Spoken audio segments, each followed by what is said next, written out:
the first time in nearly a decade, we have a brand new Sam Raimi film. So today we're going to stop and rank all 15 Sam Raimi films from the worst to the best.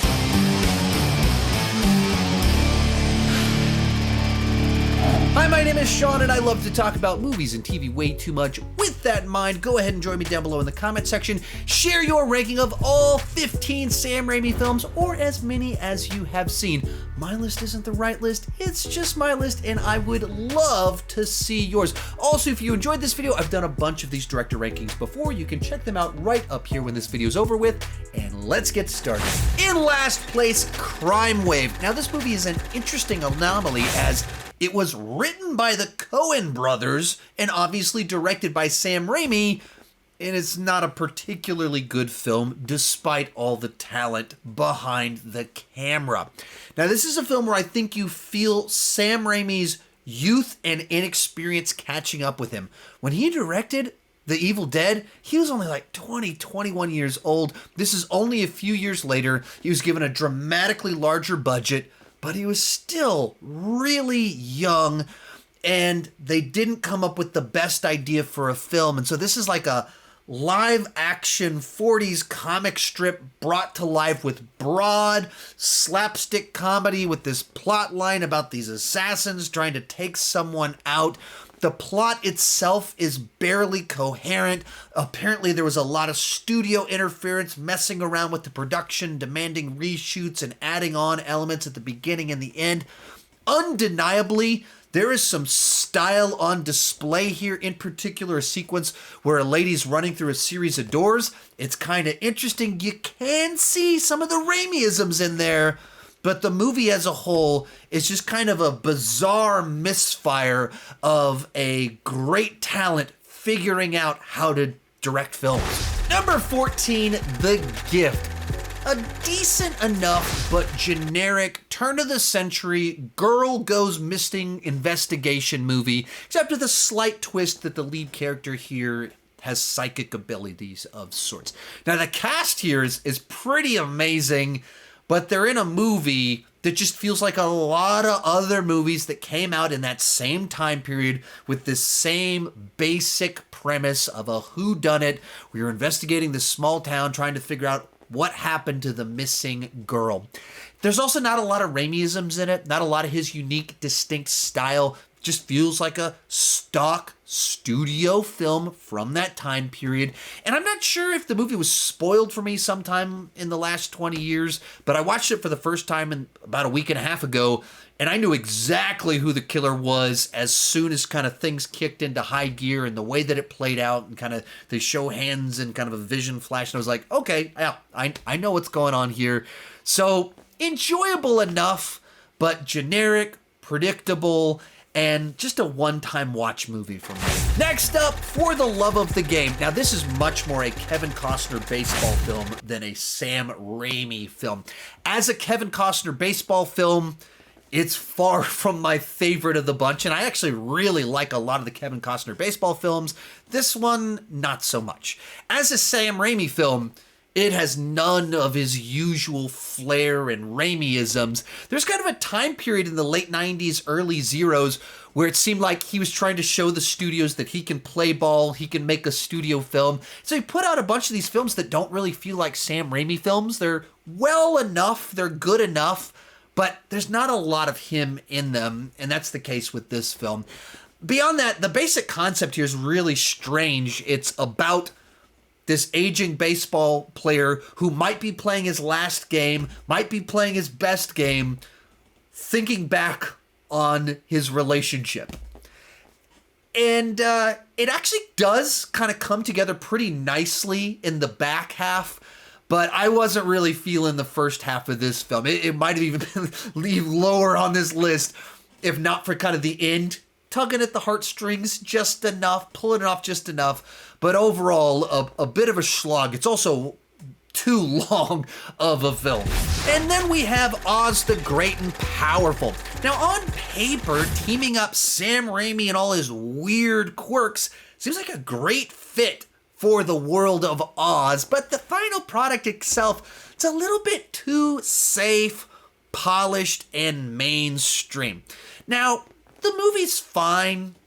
It's kind of interesting to see how Oz ended up in Oz and how he got his reputation and everything like that. I felt that aspect of the film worked better than the origin story for the witch, where instead of her actually being a wicked witch, she's a victim of her family taking advantage of her, which kind of takes her choice out of the mix, in which case that's not a great villain, compelling character that you want to see defeated in The Wizard of Oz when she didn't choose to go down that path. So they kind of cheapened a character a little bit with what they did with her.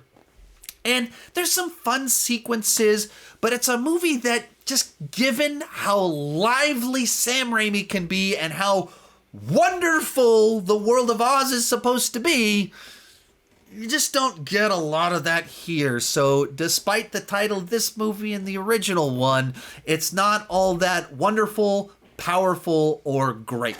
Number 11, Spider-Man 3. Now, this is a frustrating one because, of course, I love the Spider-Man character. I love this continuity, but this is, of course, a deeply flawed film. After nearly a decade of working on the franchise, it feels like Sam Raimi is kind of running on empty creatively on what to do with the character.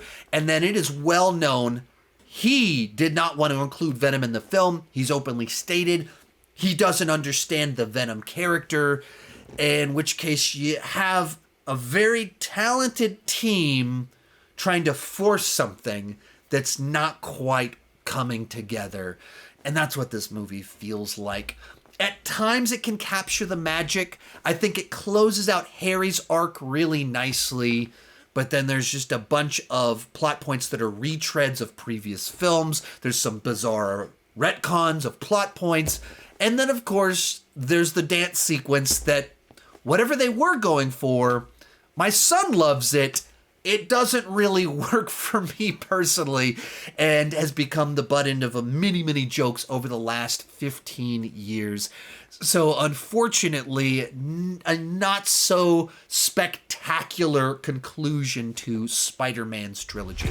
Bringing us into the top 10, The Quick and the Dead. From here on out on this list, I'm going to be very positive on almost all of these movies. And this is Sam Raimi's Western with a pretty incredible cast. Now, you have Sharon Stone at kind of the peak of her fame in the lead role, and then you have Gene Hackman kind of coming in as this legacy actor, bringing in a bunch of prestige. And then you have Leonardo DiCaprio and Russell Crowe before they became A-listers, before their careers took off very early on when they were very young. Those are the four leads of this film. From there, you get a fairly straightforward kind of Western plot line with a little bit of revenge, a quick draw competition, just the right elements to make for something a little bit different. It's not the wildest and craziest Sam Raimi film, but you get just enough of his style in there that you can say that this is a Sam Raimi Western. So a movie I've only seen a few times over the years, having rewatched it a month ago for the first time in quite a while, and I was thoroughly entertained by it, and it's really fun to see this cast come together, especially with where Leonardo DiCaprio and Russell Crowe's careers went afterwards. Number 9, Drag Me to Hell. After a decade of making Spider-Man movies and spending most of the 90s making studio projects to try and earn their trust so we could get a big blockbuster, you could tell Sam Raimi wanted to return to his roots, do something weird and horrific, and that's what Drag Me to Hell is. It takes a fairly simple premise about a gypsy curse and just lets Sam Raimi go wild. This came out kind of at the peak of his director fame because he'd spent the last decade making a bazillion dollars putting out Spider-Man movies. And so he got to do a horror movie where he had a budget, he could spend the time on it, and he had the clout to be able to pull things off. It's maybe not exactly my favorite type of horror film or Raimi film, but that doesn't change the fact that this is a wild, fun ride.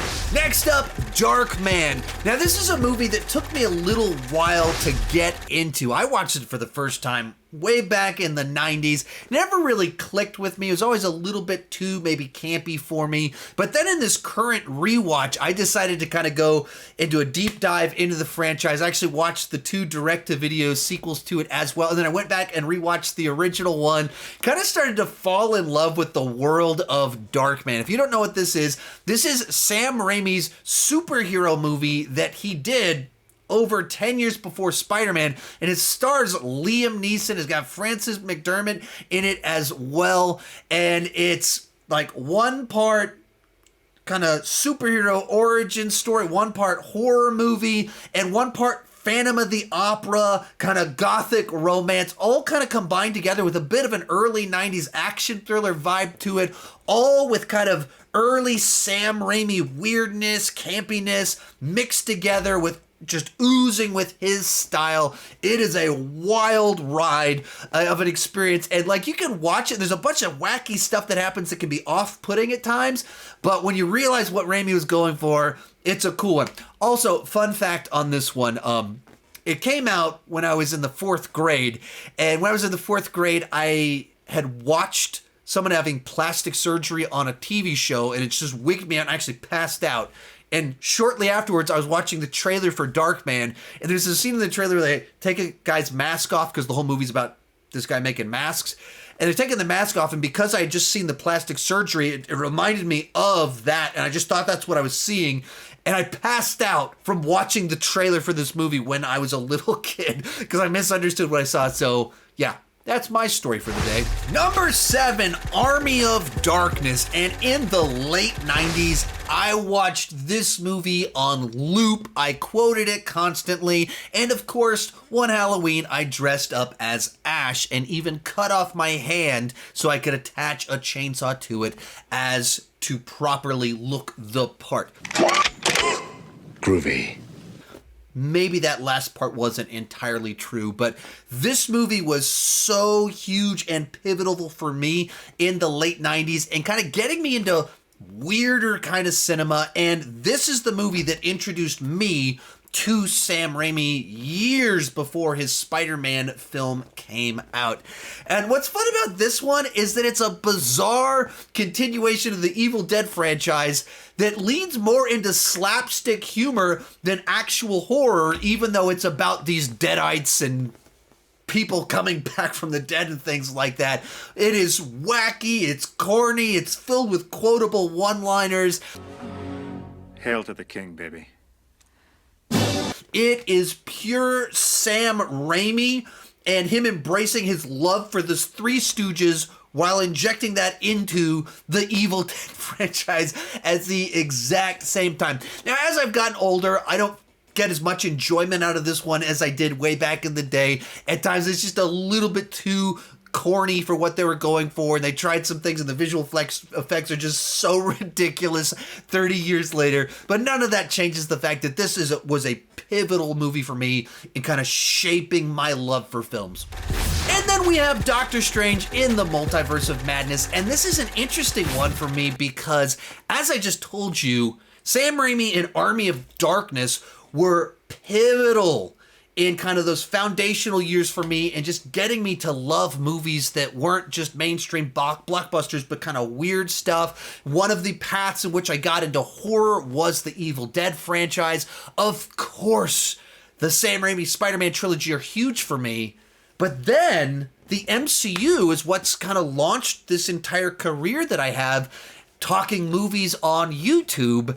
And with this movie, all of that came together. Sam Raimi made an MCU film, and I just love that that's a thing and that it's not Spider-Man Sam Raimi. It's Evil Dead 2 Sam Raimi. That's weird, it's campy, it's goofy at times, and so many of the visual gags and stuff pulled straight out of Evil Dead 2. There's all sorts of wacky stuff that they do with the multiverse, and I've been getting really, ever since Infinity War, I have thoroughly been enjoying the Doctor Strange character and how they've kind of been progressing and developing the character. All that said, this feels like Sam Raimi came in late into the game, They let him off the leash, go wild, but they also tried to rein him in a little bit, do some reshoots to make sure it fit in with their whole schedule. So parts of it feel like a by-the-numbers MCU film, and then parts are pure Sam Raimi that only he could direct. So it felt like two directors kind of working on the film. There's some problems in here. There's some, for calling it Multiverse of Madness, it's not nearly as wild and crazy as you'd expect. Like, when they introduced the idea of Paint World and then the multiverse world we spend time in is pizza in a bowl world, that's not what I think of Multiverse of Madness. I don't think of pizza in a bowl and go on red. So there's some little problems in the film here, some wasted potential, but overall, I just love that we got an actual Sam Raimi MCU film that's a horror movie. So much so that I couldn't take my kids to it, and it freaked out my wife, and she didn't even watch the last 20 minutes of it. I love that merger. In fifth place, A Simple Plan.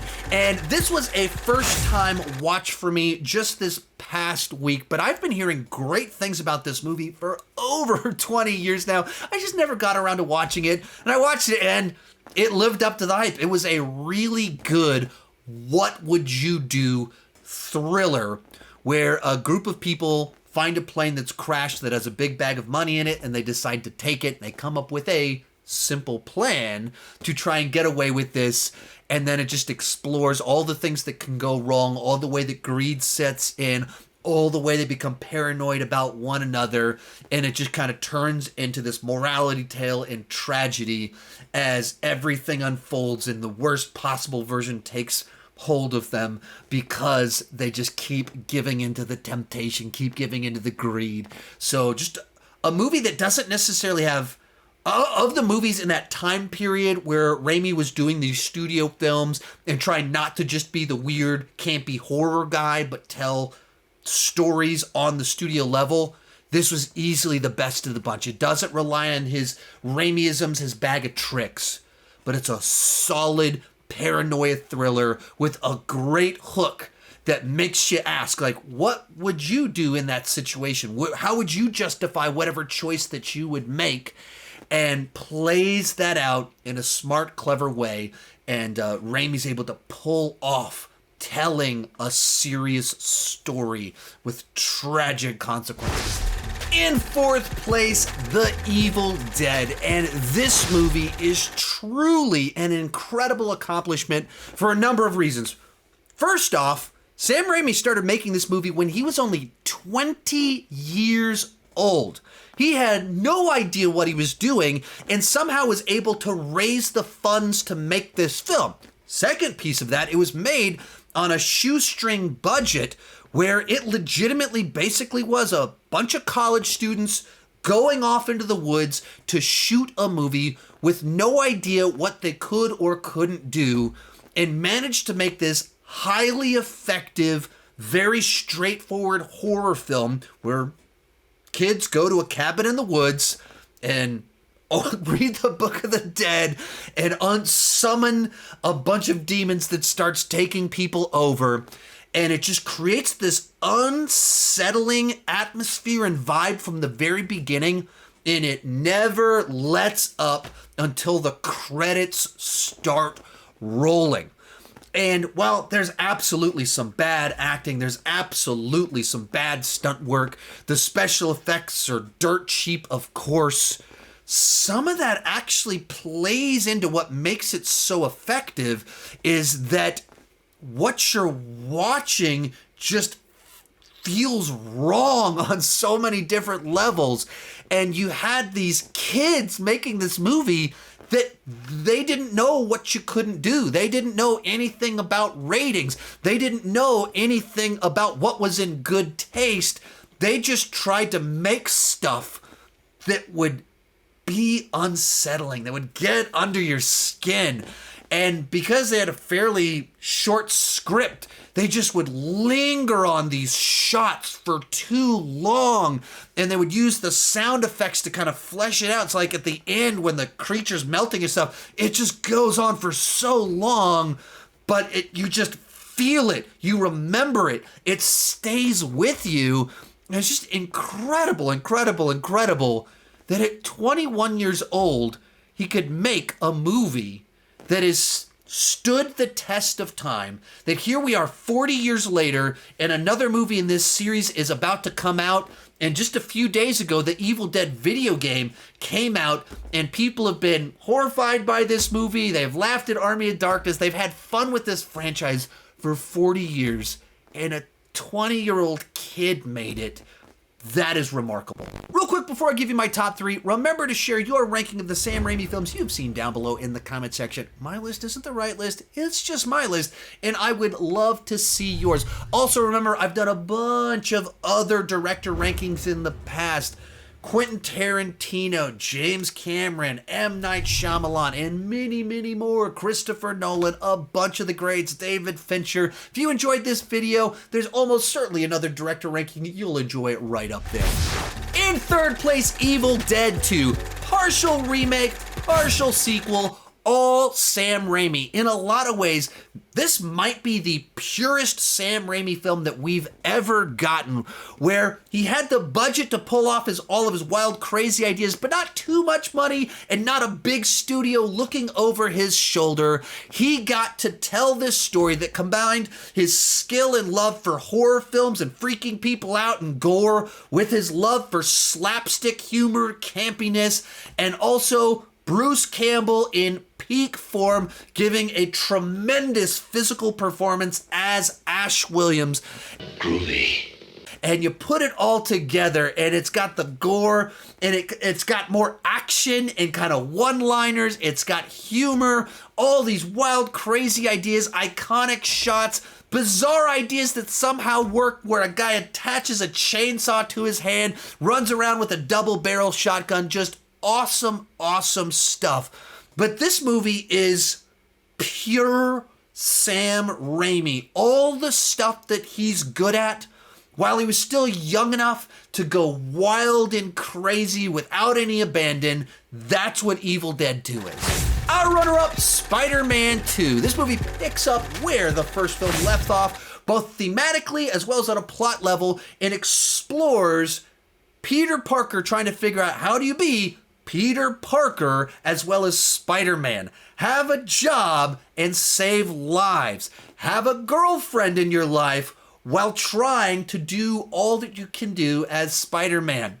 Our runner-up, Spider-Man 2. This movie picks off where the first film ended, both on a plot level as well as thematically, with Peter Parker trying to figure out, how do you be Peter Parker, have a job, try and have a girlfriend, try and deal with family, while also being the hero Spider-Man and the tensions that come with that. Thrown into the mix, you get a great villain with Doc Ock, who's trying to do a good thing, but the tech goes wrong and it drives him mad. And you give even a redemptive arc for him by the end of the film. I think that the train sequence in this movie is one of the great comic book action sequences of all time, that just does such a great job of showing the desperation of Peter trying to stop the train, and even the way that it's followed up with the city, the people on the train and the city of New York as a whole being treated as a character that have an actual personality in the way that they respond to him and the way they accept him as one of them and want to protect him. It's all right. We won't tell nobody. I think all of that is so great. The thing that holds this one back from the number one spot for me is I've just never bought into the plot line where he loses his powers. It's never worked for me. It's always rung a little bit hollow. It just kind of feels like screenwriting magic. But outside of that, it tells this very fleshed out story. And with the origin out of the way, it can focus in on the villain and that journey of Peter Parker trying to figure out how to be Peter Parker and Spider-Man. And by the end of it, it's able to pay off so well with the reveal to MJ and everything that takes place with that. It's so satisfying because you have been on this journey with it. But in first place, Spider-Man 2002. Now, of course, Spider-Man is a great character with a great origin story in the comics, and Sam Raimi was able to pull from that source material and tell a classic version of that story. Remember, with great power comes great responsibility. And he did a great job at it. I've said it many, many times before, but I am a sucker for origin stories, and thus this movie was just right up my alley. But beyond that, it's a really good movie that takes you on a journey that spends a lot of time with our villain, giving Norman his own origin story of how his arrogance leads him to be risky, that slowly turns him into the goblin, where he slowly descends into the madness and the goblin takes over. It spends time to flesh out the villain so you actually care about what happens to Norman at the end of the film. All along the way, you have a set of side characters that flesh out the journey that Peter's on to make that a compelling story that you want to take part in.